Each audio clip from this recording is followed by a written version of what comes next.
નમસ્કાર મિત્રો, ગુજરાતી જ્ઞાનમાં તમારું સ્વાગત છે। ચાલો વાર્તાના ત્રીજા ભાગની શરૂઆત કરી। હું તો જાણતી હતી કે મારો અવાજ સાંભળવા વાળું અહીંયા કોઈ નથી, કારણ કે આ રૂમ ઘરની પાછળની તરફ હતો। હું મારા પતિને કોસવા લાગી, જેમણે મારું ધ્યાન ના રાખ્યું, મને પૂછવા પણ ના આવ્યા। હું તેમની રાહ આખો દિવસ જોતી રહી, પણ તેમણે મારી તરફ પાછું વળીને જોયું પણ નહીં। એવું લાગતું હતું કે તે પણ તેમની માંગ સાથે સામેલ હતા, અને એમ પણ તેમને મારી કોઈ પરવા નહોતી। એ જ રાહ જોતી હતી કે સાંજના સવારે 4 વાગ્યા ત્યારે વિશાલે પોતાનું મોઢું બતાવ્યું, અને કહેવા લાગ્યા કે તું અહીંયા છે, હું જાણું છું, પણ તારે ધીરજ રાખવી પડશે। આની પાછળનું રહસ્ય તું નથી સમજી શકતી। હું તેમને જોતા જ તેમના ઉપર બૂમો પાડવા લાગી, આ કેવું રહસ્ય છે? તમે પાગલ તો નથી થઈ ગયા ને? તમારી માંગે અજીબોગરીબ કામો કર્યા પછી મને અહીં તાળું મારીને બંધ કરી દીધી। જ્યારે તમે જાણો છો કે હું તમારા બાળકની માંગ બનવાની હતી। હું જાણું છું, અને મેં તારો ડોક્ટરનો રિપોર્ટ જોયો છે। મને એ જ દિવસે તારી માંગ બનવાની ખબર પડી ગઈ હતી જ્યારે તું ડોક્ટર પાસે ગઈ હતી। અચ્છા, ખરેખર? તો પછી તમે મને જણાવ્યું કેમ નહીં? તમારી માંગે મારાથી આ વાત કેમ છુપાવી, અને મને વાંઝણી થવાની ગોળીઓ કેમ આપી? જણાવું છું, બધું જણાવું છું। વિશાલે મને હાથના ઈશારાથી બેસવાનું કહ્યું। મજબૂર થઈને હું બેસી ગઈ। આ સિવાય મારી પાસે બીજો કોઈ વિકલ્પ નહોતો કે હું તેમની વાત સાંભળી લઉં, પણ મારું હૃદય જોરથી ધડકી રહ્યું હતું। મને ખૂબ જ બીક લાગતી હતી। હું તેમના પગમાં પડી ગઈ। ભગવાનની ખાતર વિશાલ, પહેલા મને અહીંથી બહાર કાઢો, તે પછી તમારી જે મરજી હોય તે કરી લેજો। અહીંયા મને ગુંગળામણ થઈ રહી છે। તું ચિંતા ના કર, હું તારી સાથે છું, વિશાલે મને સાંત્વના આપી। હવે મારી વાત ધ્યાનથી સાંભળ, વિશાલે મને રહસ્યવાળા અંદાજમાં કહ્યું। મારી માંગને તો તું ઓળખતી નથી। તે ખૂબ જ સારી મહિલા છે। માંગ પાસે ઘણી સ્ત્રીઓ ઈલાજ કરાવવા માટે આવે છે, અને તે દરેકની મફતમાં સારવાર કરે છે। કદાચ તું આ વાતને જાણતી નહીં હોય, કારણ કે માંગે આજકાલ આ કામ થોડું ઓછું કરી દીધું છે, પણ હું માંગને સારી રીતે જાણું છું। તે લોકોની મદદ કરે છે, ખાસ કરીને વાંઝણી મહિલાઓની। તે ઈચ્છે છે કે કોઈ પણ મહિલા તેના દરવાજાથી ખાલી હાથે ના જાય। તે બાબા જેવી બનવા માંગે છે, અને તેના માટે તેને એક મંત્ર જાપ કરવાની જરૂર છે। તેણે જ્યારે મારા લગ્ન તારી સાથે કરાવ્યા, ત્યારે તેણે મારી પાસેથી એક વચન લીધું હતું કે હું મારી મરજીથી તારી સાથે લગ્ન તો કરી રહ્યો છું, પણ લગ્ન પછી તારા ઉપર હું તેમને આ કામ કરવાની છૂટ આપું। બસ આ જ કારણ છે કે હું તારી સાથે વાત નથી કરી શકતો, કારણ કે તેને મારી વાત માની હતી। મારી સાથે તારા લગ્ન કરીને મારા દિલની ઈચ્છા પૂરી કરી, પણ હવે મારે પણ તો તેની વાત માનવાની છે ને? તે જો આ મંત્રનો જાપ કરી રહી હોય તો તેને કરવા દે।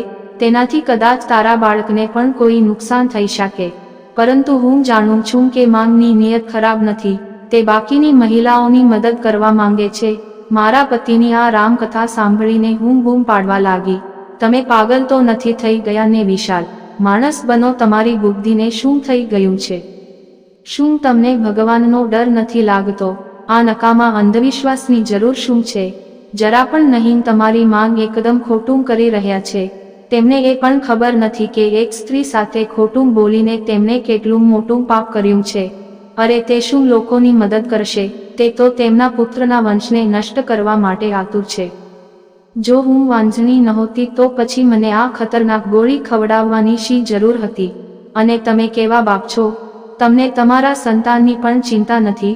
જો આ બાળક જતું રહેશે તો તમને કોઈ દુઃખ નહીં થાય? તો વિશાલે શાંતિથી કહ્યું કે હા, મને દુઃખ નહીં થાય। જે ભગવાને એક આપ્યું છે તો એ જ ભગવાન વધુ પણ આપશો। ધીરજ રાખ, એમ પણ તારો તો હજુ પહેલો મહિનો છે। હજુ ક્યાં આ બાળક આ દુનિયામાં આવી ગયું છે? વિશાલ, હું કોઈ વાત નથી જાણતી। બાળક દુનિયામાં આવ્યું નથી તો તેનો એ મતલબ નથી કે તમે તેને તમારા પોતાના હાથે મારી નાખો। કમસે કમ તમારે આ વાત સમજવી જોઈએ કે તમારી માંગ જે કરી રહી છે તે સંપૂર્ણપણે ખોટું છે। હું મારા બાળકને કોઈને હાથ પણ નહીં લગાવવા દઉં। તમારે જે કરવું હોય તે કરો। હું તમારી માંગના હાથે બલીનો બકરો નહીં બનું, મેં ગુસ્સામાં કહ્યું। વિશાલે મને ત્યાં જ બંધ કરી અને પછી તે પણ ચાલ્યા ગયા। બેફાની આ ક્યાંથી? હું તો આશ્ચર્યમાં પડી ગઈ, વિચાર્યું નહોતું કે તે આટલી હદે જઈ શકશો. ત્યાર પછી તે 2-3 કલાક પછી ફરીથી અંદર આવ્યા તો ફરી મને પણ એ જ વાત સમજાવવા લાગ્યા. કહું છું ને માને મંત્રો જાપ કરવા દે, તે આ બધું લોકોના કલ્યાણ માટે કરી રહી છે. એ પછી તું જે ઈચ્છે તે કરજે, હું તારી દરેક વાત માનીશા. પણ ભગવાનના પાત્ર મને માંગ સામે શરમમાં ના મૂક. વિશાલે મારી સામે હાથ જોડી દીધા. પણ રાતનો પ્રેમ સ્ત્રીઓ માટે સૌથી અગત્યનો હોય છે. ના વિશાલ, તમારી જે મરજી હોય તે કરો. હું મારા બાળકનું ગળું દબાવી ન શકું. તમારી માંગને કહો કે જ્યાં સુધી હું જીવિત છું ત્યાં સુધી હું તેમને મારા પર આ મંત્ર જાપ નહીં કરવા દઉં. હું ગુસ્સામાં બૂમ પાડીને બોલી. વિશાલ પથ્થર બનીને મને જોવા લાગ્યા, જાણે તેમને વિશ્વાસ ના આવી રહ્યો હોય કે હું મારા સંતાનને કેટલો પ્રેમ કરું છું. અને તેમના ચહેરા પર અફસોસના ભાવ હતા, જે સ્પષ્ટપણે દર્શાવે છે કે તે શરમ અનુભવે દે પણ તેમની માંગ દ્વારા મજબૂર પણ છે. તે આ જ ક્ષણે આ રૂમમાંથી ઊભા થયા અને બહાર જતા રહ્યા. મને સાસુનો ચીસો પાડવાનો અવાજ આવ્યો. પછી તે દોડતા દોડતા મારા રૂમ તરફ આવ્યા અને બોલ્યા, જા, નીકળી જા આ ઘરમાંથી. જેટલી દૂર જઈ શકું એટલી જતી રહે, નહીંતર મારી માંગ તારો જીવ લઈ લેશે. પછી વિશાલે મને તેમના એક મિત્રના ઘરનું સરનામું આપ્યું અને મને રોડ સુધી મૂકવા આવવાનું કહ્યું અને બોલ્યા, થોડા દિવસ ત્યાં જ રહેજે, હું તને ત્યાંથી લેવા આવીશા. માંગ ઉપર જુસ્સો હાવી થઈ ગયો છે, તે તને છોડશે નહીં. વિશાલની વાત સાચી હતી. સવારે હું મારો થોડો સામાન લઈને મારા સાસુના ઘરેથી નીકળી ગઈ. હું મનમાં ને મનમાં પ્રાર્થના કરી રહી હતી કે હું જ્યાં પણ જાઉં ત્યાં એ લોકોનું વર્તન મારી પ્રત્યે સારું રહે. હું ત્યાં પહોંચી ત્યારે દીપક અને તેની પત્નીએ મારું સરસ સ્વાગત કર્યું. કદાચ મારા પતિએ તેમને અગાઉથી જણાવી દીધું હતું કે હું તેમના ઘરે આવું છું. મને કોઈ પણ પ્રકારની સમસ્યાનો સામનો કરવો પડ્યો નહીં. હું 6 મહિના ત્યાં આરામથી રહી. આ સમય દરમિયાન વિશાલે મારી ખબર ના લીધી. મારી ઉમ્મીદ તૂટવા લાગી હતી. એવું લાગતું હતું કે તે પણ પાછા નહીં આવે. પરંતુ પછી એક દિવસ દીપકની પત્ની આરતીએ મને જાણ કરી કે મારા પતિ મને લેવા માટે આવી રહ્યા છે. હું પબુશીથી છલકાઈ રહી હતી. મારો છેલ્લો મહિનો ચાલી રહ્યો હતો. તે દિવસોમાં સ્ત્રીને પતિની જરૂર હોય છે. તે તેમને તેના દરેક સુખ અને દુઃખ કહે છે અને પોતાની તકલીફમાં સાથી બનાવે છે. જ્યારે તે આવ્યા ત્યારે તેમના ચહેરા ઉપર પરેશાની હતી. વર્ષોથી બીમાર હોય તેવા લાગી રહ્યા હતા.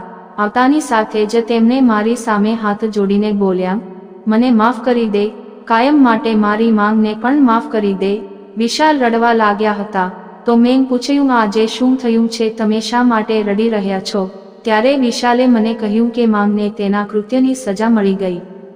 તેની સાથે જે થયેલા અકસ્માતે તેના હોશ ઉડાડી દીધા.